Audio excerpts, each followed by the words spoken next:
Movie की शुरुआत में हमें अलास्का के एक शहर को दिखाया जाता है जिसका नाम होता है बैरो। तो इस शहर में हर साल 30 दिनों के लिए कोई सूरज उगता ही नहीं है और यहाँ पर रहने वाले लोग 30 दिनों तक बिना सूरज के रहते हैं और इस पूरी रात को पोलर नाइट भी कहा जाता है। तो ये शहर काफ़ी छोटा होता है और यहाँ पर रहने वाले लोग भी कम होते हैं, यहाँ की पॉपुलेशन काफ़ी कम होती है। इसके बाद हमें एक अजीब से इंसान को दिखाया जाता है और साथ ही में एक बड़े से अजीब से जहाज़ को भी दिखाया जाता है। इधर फिर सीन बैरो सिटी की तरफ चल ले जाता है।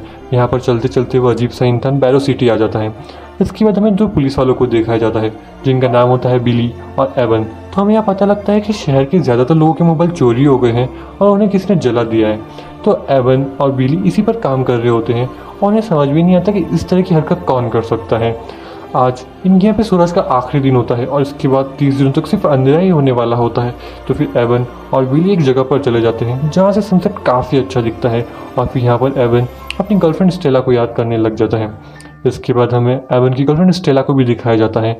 तो इधर हमें पता लगता है कि स्टेला फायर ब्रिगेड डिपार्टमेंट में होती है, लेकिन अब उसका और एवन के बीच में कुछ भी सही नहीं है। अब ये दोनों अलग अलग रहते हैं। यहाँ तक कि स्टेला तो अब बैरो सिटी में भी नहीं रहती, वो कहीं बाहर रहने लग गई है और उन दोनों के बीच में काफ़ी दूरियाँ आ गई हैं। लेकिन वो आज बैरो सिटी आई हुई होती है अपने किसी ज़रूरी काम की वजह से और वो आज ही वापस जाने वाली होती है बैरो सिटी से।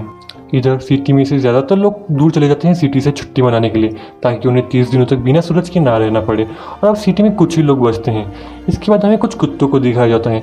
तभी वहाँ पर कोई एक अजीब सा आदमी आता है चक्कू के साथ में और सारे कुत्तों को मार देता है। इसके बाद हमें एक आदमी व्यू को भी दिखाया जाता है।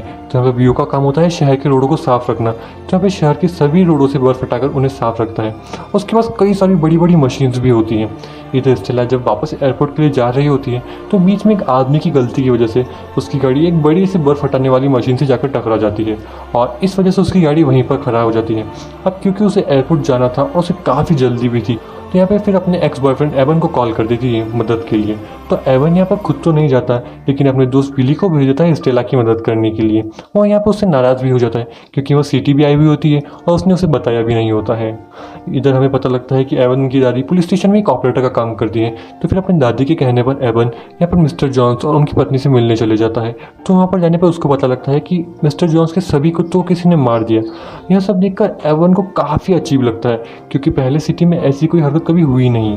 अब वहाँ बिली भी पहुँच जाता है स्टेला की मदद करने के लिए रास्ते में। इसके बाद पुलिस स्टेशन का सीन दिखाया जाता है। यहाँ हमें एवन की दादी और उसके छोटे भाई जैक को दिखाया जाता है। तो उसकी दादी उसे एक और केस के बारे में बताती है। उधर बिली और स्टेला दोनों एयरपोर्ट पहुँच जाते हैं लेकिन तब तक काफ़ी देर हो जाती है और इस तरह स्टेला अपनी फ़्लाइट मिस कर देती है। अब क्योंकि अगली फ़्लाइट 30 दिनों के बाद होती है जब सूरज उगेगा, तो यहाँ पर वो डिसाइड करती है कि वो वापस बैरो सिटी चली जाएगी और वहीं पर अगले 30 दिन गुजारेगी। तो यहाँ पर फिर वो बिली के साथ बैरो सिटी के लिए निकल जाती है। इधर एवन को वापस खबर मिलती है एक और केस के बारे में अपनी दादी से। तो फिर वो यहाँ पर एक कबाड़ खाने की ओर चला जाता है। तो यह कबाड़ खाना एक कार्टन नाम के आदमी का होता है। तो जैसे कबाड़ खाने पहुँचता है तो उसे पता लगता है कि कुछ लोगों ने विल्सन नाम के आदमी की पूरे हेलीकॉप्टर को ही तबाह कर दिया, उसके अलग अलग पुर्जों को उखाड़ कर।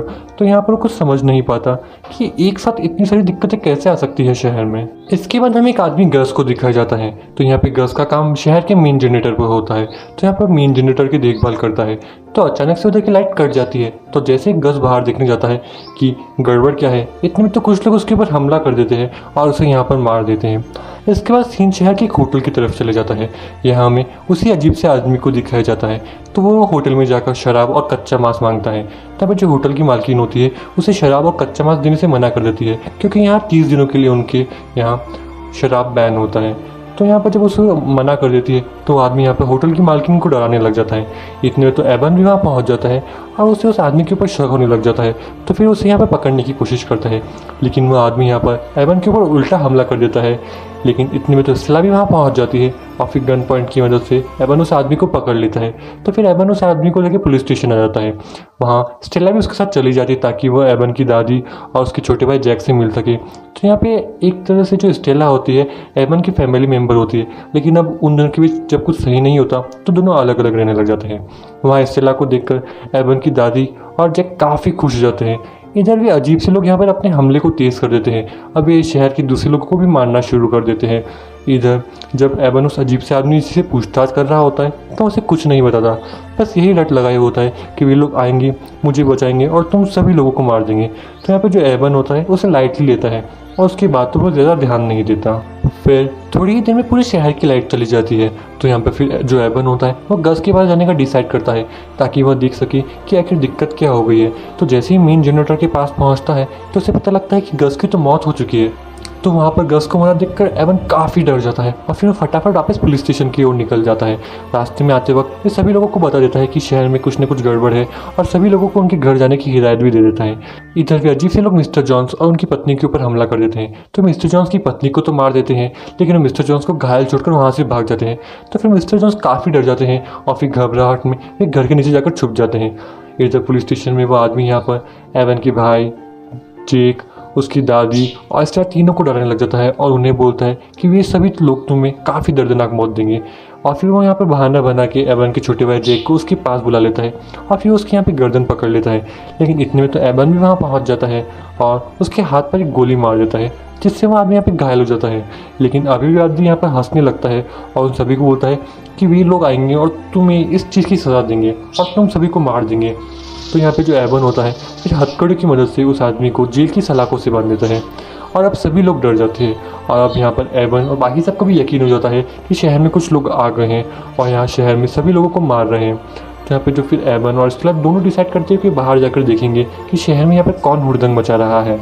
जैसे ही वह बाहर जाते हैं और अपनी कार से उतरते हैं तो यहाँ पे फिर स्टेला और एवन दोनों को कुछ अजीब सा दिखाई देता है। तो फिर फटाफट वापस जाके अपनी कार में बैठ जाते हैं और वहाँ से भाग निकलते हैं। लेकिन इतने में एक अजीब सा आदमी कार के पीछे दौड़ने लग जाता है और फिर वो कार के ऊपर भी चढ़ जाता है और उनके ऊपर हमला करने लग जाता है। तो एवन यहाँ उसके ऊपर गोली भी चलाता है, लेकिन उसे गोली से कोई फ़र्क ही नहीं पड़ता और वो लगातार उनके ऊपर हमला करता रहता है। इसके बाद स्टेला कार के ब्रेक लगा देती है, जिससे वह आदमी नीचे गिर जाता है और फिर वहाँ से बाहर निकलते हैं। तो जैसे वह शहर के अंदर आते हैं तो हर तरफ आग जल रही होती है, सारी कारों में आग जल रही होती है। तो यह नज़ारा देखकर एवन काफ़ी सहम जाता है और जैसे ही वह पुलिस स्टेशन आता है तो वहाँ हर तरफ खून ही खून होता है। तो वह नज़ारा देखकर तो एवन और डर जाता है।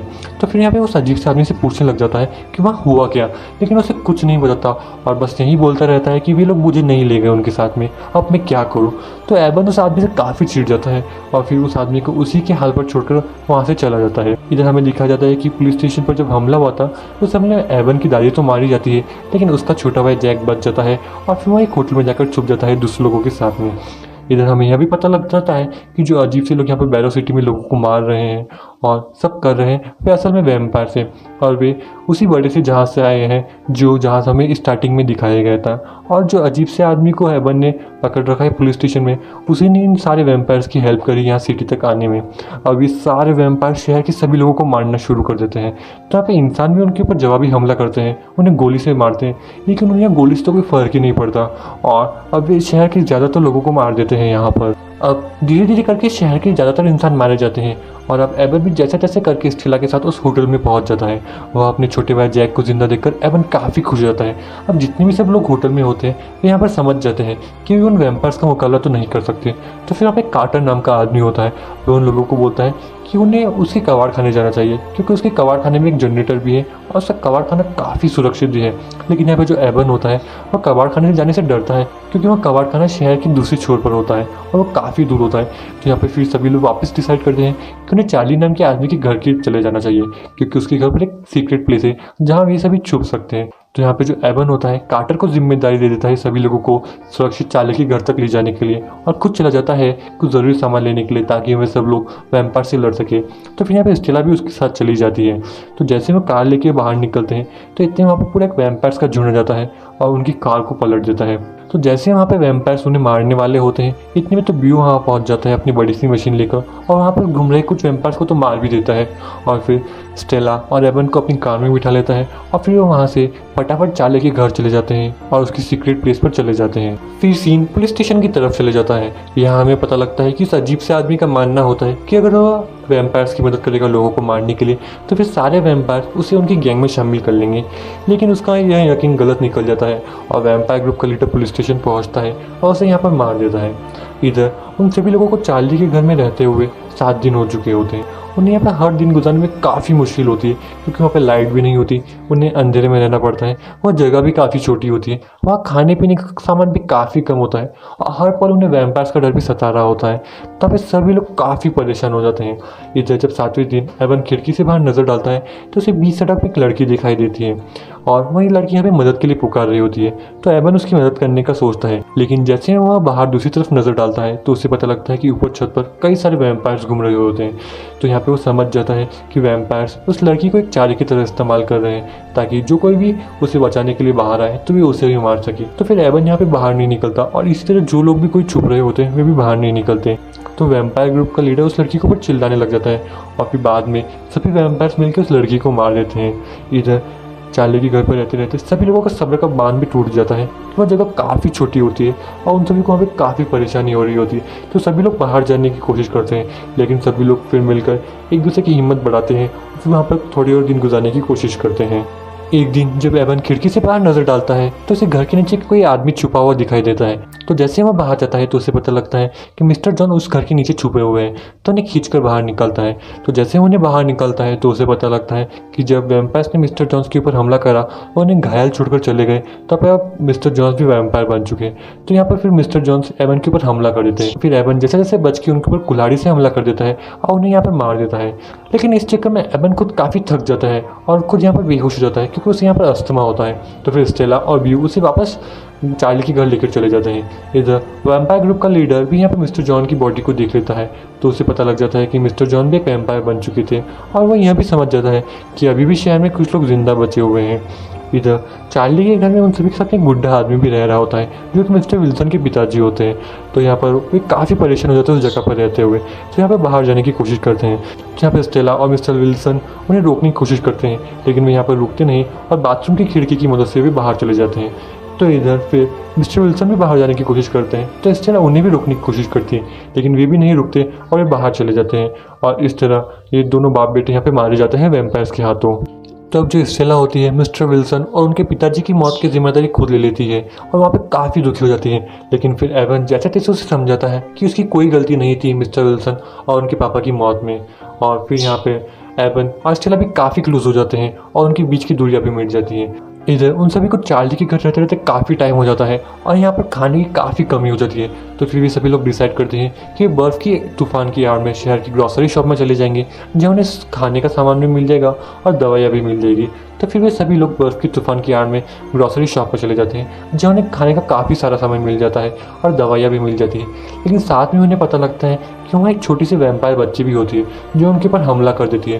तो फिर वो सभी मिलकर जैसे तैसे उस बच्ची को तो मार देते हैं, लेकिन इस चक्कर में वो छोटी बच्ची मिस्टर कार्टर को घायल कर देती है। इधर उन सभी को अंधेरे में रहते रहते 18 दिन हो जाते हैं और वे सभी लोग अभी भी उसी ग्रॉसरी शॉप में छुप कर रह रहे होते हैं। यहाँ पे जो एबन होता है वो डिसाइड करता है वे पुलिस स्टेशन जाएंगे, फिर वे वहाँ से कार्टर के कबाड़ खाने चले जाएंगे, क्योंकि उन सभी को जिंदा रहने में काफ़ी दिक्कत हो रही थी और यहाँ पर उन्हें हर पल वैम्पायर्स का डर भी सता रहा था, क्योंकि ग्रॉसरी शॉप इतनी सुरक्षित नहीं होती।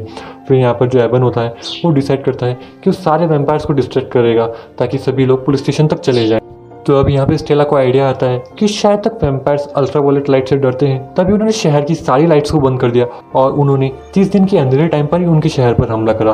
तो यहाँ पे फिर वो एबन को आइडिया देती है कि उसे उसके दादी के घर पे चला जाना चाहिए, क्योंकि उसकी दादी अल्ट्रावायलेट लाइट्स की मदद से पौधों को उगाती थी। तो वहाँ पर वो अल्ट्रावायलेट लाइट्स की मदद से उन वैम्पायर्स को ईजिली डिस्ट्रैक्ट कर सकता है। तो यहाँ पर एबन शूर मजे तो ग्रोसरी शॉप से बाहर निकलता है और सारे वैम्पायर्स को डिस्ट्रैक्ट करते हुए उसकी दादी की घर की ओर निकल जाता है। इधर बाकी सभी पुलिस स्टेशन की ओर निकल जाते हैं। इधर जो सारे वैम्पायर्स होते हैं यहाँ पर डिस्ट्रैक्ट होकर एबन के पीछे उसकी दादी के घर चले जाते हैं। तो अपने दादी के घर पहुँचते ही सबसे पहले एबन वहाँ पर रखे हुए छोटे जनरेटर को चला जाता है, जिसकी मदद से अंदर की जो अल्ट्रावायलेट लाइट्स होती है वे जल जाती हैं। इधर वे सभी लोग भी चुपचाप पुलिस स्टेशन पहुंच जाते हैं। जो सारे वैम्पायर्स होते हैं एबन की दादी के घर के बाहर इकट्ठे हो जाते हैं। तो यहाँ पर जो वैम्पायर ग्रुप की लीडर की जो गर्लफ्रेंड होती है, तो सबसे पहले वह एबन के ऊपर हमला करती है। तो जैसे वह हमला करती है तो एबन उसके ऊपर अल्ट्रावायलेट लाइट डाल देता है, जिसकी वजह से वो काफ़ी जल जाती है और बिल्कुल अधमरी हो जाती है। तो यहाँ पे जो फिर वैम्पायर ग्रुप का जो लीडर होता है वहाँ पे उसे उस हालत में नहीं देख पाता और उसे खुद ही वहाँ पर मार देता है। इतने में जो बाकी सब वैम्पायर्स होते हैं वे जाकर उस जनरेटर को बंद कर देते हैं, जिसकी वजह से अल्ट्रावायलेट लाइट भी बंद हो जाती है और फिर एबन भी वहाँ से निकल जाता है। लेकिन वह हर तरफ वैम्पायर्स घूम रहे होते हैं और उसके पीछे पड़ जाते हैं और उसे ढूंढने लगते हैं उसे मारने के लिए। लेकिन इतने में जो ब्यू होता है वो भी वहाँ पहुँच जाता है अपनी बड़ी सी मशीन लेकर। और वहाँ पर घूम रहे ज़्यादातर वैम्पायर्स को वो मार देता है।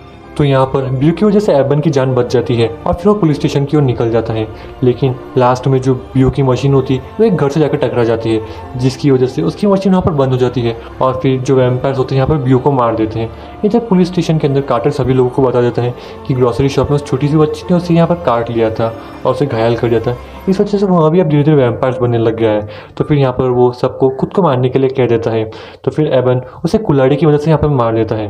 अब उन सभी को यहाँ पर अंधेरे में रहते रहते 27 दिन हो चुके थे और अब 3 दिन बाद सूरज भी उगने वाला होता है। अब 27वें दिन जब एबन पुलिस स्टेशन की खिड़की से बाहर नजर डालता है तो उसे सामने से घर सिग्नल देते हुए दिखाई देता है। तो यहाँ पर फिर स्टेला और एबन उस घर की ओर निकल जाते हैं। तो वो घर एबन के दोस्त बिली का होता है। तो जैसे ही घर के अंदर पहुँचते हैं तो उन्हें पता लगता है कि बिली ने अपनी पूरी फैमिली को मार दिया होता है गन की मदद से, लेकिन वह यहाँ पर खुद को नहीं मार पाता क्योंकि लास्ट में उसकी गन खराब हो जाती है। तो यहाँ पर फिर एबन और स्टेला दोनों से जैसे तैसे समझाते हैं और फिर भी तीनों यहाँ पर वापस पुलिस स्टेशन आ जाते हैं। तो जब ये पुलिस स्टेशन आते हैं तो यहाँ पुलिस स्टेशन में कोई भी नहीं दिखाई देता। तो यहाँ पे फिर जो एबन होता है वो समझ जाता है कि वे सभी लोग कार्टर के कबाड़ खाने चले गए होंगे। तो इधर फिर वे तीनों भी कार्टर के कबाड़ खाने की ओर निकल जाते हैं, लेकिन बीच में उन्हें वहाँ पर वैम्पायर होने की आहट होती है तो वे घर के नीचे छुप जाते हैं। तभी उन्हें एक लड़की बीच सड़क में दिखाई देती है जो कि पूरी खून में लथपथ होती है। तो स्टेला उस लड़की की मदद किए बगैर रह नहीं पाती और उसी पे उस घर के नीचे छुपा लेती है। तो इतने में हमें पता लगता है कि उस छोटी सी लड़की के पीछे एक वैम्पायर आ रहा होता है। तो यहाँ पे जो फिर एबन होता है स्टेला बिली उस छोटी सी बच्ची को जाने के लिए कह देता है और खुद उस वैम्पायर के सामने आ जाता है उसे डिस्ट्रैक्ट करने के लिए। तो यहाँ पे जो बिली होता है उस छोटी सी बच्ची और स्टेला दोनों को अकेला छोड़कर वहाँ से भाग जाता है। इधर एबन भी जैसे जैसे बचते बचाते कार्टर के कबाड़ खाने पहुँच जाता है। तो जैसे वह कबाड़ खाने पहुँचता है तो उसे पता लगता है कि उसका छोटा भाई जैक सभी लोगों को कार्टर के कबाड़ खाने ले आया। तो अपने यहाँ पर भाई की बहादुरी देखकर वो काफ़ी खुश हो जाता है। इधर बिली भी जैसे तैसे कार्टर के कबाड़ खाने पहुँच जाता है। इधर जो एबन होता है यहाँ पर वॉकी टॉकी की मदद से स्टेला से कांटेक्ट करने की कोशिश करता है, लेकिन उसे रिटर्न में कोई रिस्पॉन्स नहीं मिलता। तो यहाँ पे काफ़ी दुखी हो जाता है। उसे लगता है कि शायद वैम्पायर्स ने स्टेला को यहाँ पे मार दिया होगा। अब यहाँ बिली के पीछे भी एक वैम्पायर भी कार्टर के कबाड़ खाने तक पहुंच जाता है और उन सभी के ऊपर हमला कर देता है, लेकिन वे सभी मिलकर उसे कार्टर की एक मशीन के अंदर डाल देते हैं जिससे वह वैम्पायर यहाँ पे मारा जाता है। लेकिन इस चक्कर में जो बिली होता है वो काफ़ी ज़्यादा घायल हो जाता है और वह भी यहाँ पे वैम्पायर बनने वाला होता है। तो फिर ना चाहते हुए भी वे सभी लोग यहाँ पर बिली को मार देते हैं। अब उन सभी को कबाड़ खाने में रहते रहते 1-2 दिन गुजर जाते हैं, लेकिन यहाँ एवन अभी भी स्टेला के जिंदा होने की आस में उससे बार बार कॉन्टैक्ट करने की कोशिश करता है और लास्ट में जो स्टेला होती है उसे कॉन्टैक्ट कर लेती है। तो उसे बताती है कि वो कबाड़ खाने के बाहर खराब पड़ी कार के नीचे उस छोटी सी बच्ची के साथ छुपी हुई है। स्टेला को जिंदा पाकर एवन काफ़ी खुश हो जाता है, लेकिन उसे बचाने नहीं जा पाता क्योंकि वो बाहर कई सारे वैम्पायर्स घूम रहे होते हैं। उनके यहाँ अंधेरी रात का आखिरी दिन होता है और अगले दिन सूरज उगने वाला होता है। तो यहाँ पे सभी लोग काफ़ी खुश हो जाते हैं कि वे सभी लोग बच जाएंगे, लेकिन जो यहाँ पे वैम्पायर्स होते हैं ऑयल की पाइपलाइन को तोड़ देते हैं ताकि पूरे शहर को ही जला सके, ताकि पीछे कोई सबूत ही ना छूटे उनके होने का और दुनिया को कभी पता ही ना चले कि उस शहर में हुआ क्या। तो इधर स्टेला होती काफ़ी बड़ी दुविधा में फंस जाती है क्योंकि अगर वो बाहर निकलती है तो वैम्पायर्स उसे मार देंगे और अगर वो बाहर नहीं निकलती तो वो जल के मर जाएगी। तो दोनों कंडीशन में मरने वाली होती हैं। तो यह सिचुएशन देखकर एवन काफ़ी दुखी हो जाता है। वो यहाँ पे इस तरह से काफ़ी प्यार करता है और उसे यहाँ पे बचाना भी चाहता है। तो वह उसके अंदर बिली का ब्लड इंजेक्ट कर देता है ताकि वह भी वैम्पायर्स बन जाए और फिर सारे वैम्पायर्स को हराकर वो यहाँ पर स्टेला को बचा ले। तो जैसे वह खुद के अंदर बिली का ब्लड इंजेक्ट करता है तो वो भी यहाँ पे वैम्पायर बन जाता है और फिर अपने भाई को वहाँ पे एक अच्छा सा गुड बाय कह के वहाँ पे बाहर चला जाता है ताकि वो स्टेला को बचा सके। तो जब एवन अपने छोटे भाई से गुड बाय कहता है तो उसका यहाँ पे छोटा भाई काफ़ी दुखी हो जाता है। इधर फिर एवन बाहर चला जाता है वैम्पायर से लड़ने के लिए। तो वो बाहर जाते हैं वैम्पायर ग्रुप के लीडर को फाइट करने के लिए ललकारता है। तो ये दोनों यहाँ पर फाइट करने लग जाते हैं। तो यहाँ पे वैम्पायर ग्रुप का लीडर उसे काफ़ी बुरी तरीके से मारता है और इतने में वो यहाँ पे स्टेला को भी बोल देता है वहाँ से जाने के लिए।